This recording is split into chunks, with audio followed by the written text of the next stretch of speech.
Hi friends, ഇനി വീട്ടിൽ നേന്ത്രപ്പഴം കറുത്തൊക്കെ പോവുകയാണെങ്കിൽ വെറുതെ കളയാൻ നിൽക്കാണ്ട് ഇനി ഇങ്ങനൊന്നും ഉണ്ടാക്കി നോക്കിക്കോട്ടോ. കുട്ടികൾക്കൊക്കെ കൊടുക്കാൻ പറ്റുന്നതും അതുപോലെ വെയിറ്റ് ഗെയിൻ ആഗ്രഹിക്കുന്നവർക്കൊക്കെ കഴിക്കാൻ പറ്റിയ ഒരു അടിപൊളി ഐറ്റമാണ്. സ്കൂൾ വിട്ട് വരുന്ന കുട്ടികൾക്ക് ഈവനിങ് സ്നാക്കായിട്ടും കൊടുക്കാം.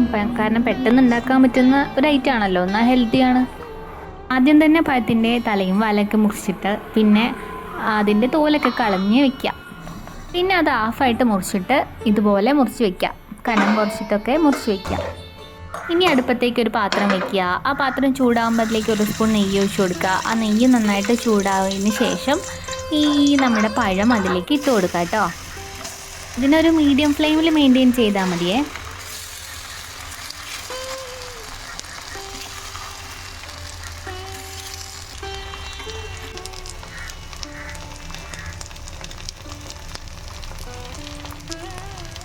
ഒരു 4 മിനിറ്റ് മീഡിയം ഫ്ലെയിമിൽ മെയിൻറ്റെയിൻ ചെയ്താൽ തന്നെ ഇതൊരു ഭാഗം നന്നായിട്ട് ആക്കിയിട്ടു കേട്ടോ. അപ്പോൾ മറിച്ചിട്ട് കൊടുക്കുക.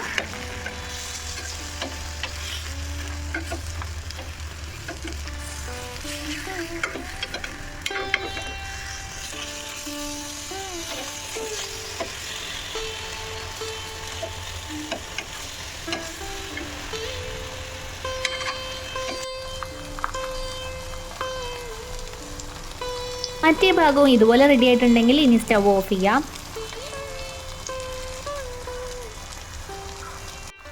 ഇതിപ്പോൾ കണ്ടില്ലേ, വളരെ ഈസിയല്ലേ ഉണ്ടാക്കാൻ. കുട്ടികൾക്ക് വെറുതെ ലേസ് ഇതുപോലെ ജങ്ക് ഫുഡ്സൊക്കെ വാങ്ങിച്ചു കൊടുക്കുന്നതിന് പകരം ഇതുപോലെ ഉണ്ടാക്കി കൊടുക്കുന്നത് വളരെ നല്ലതല്ലേ.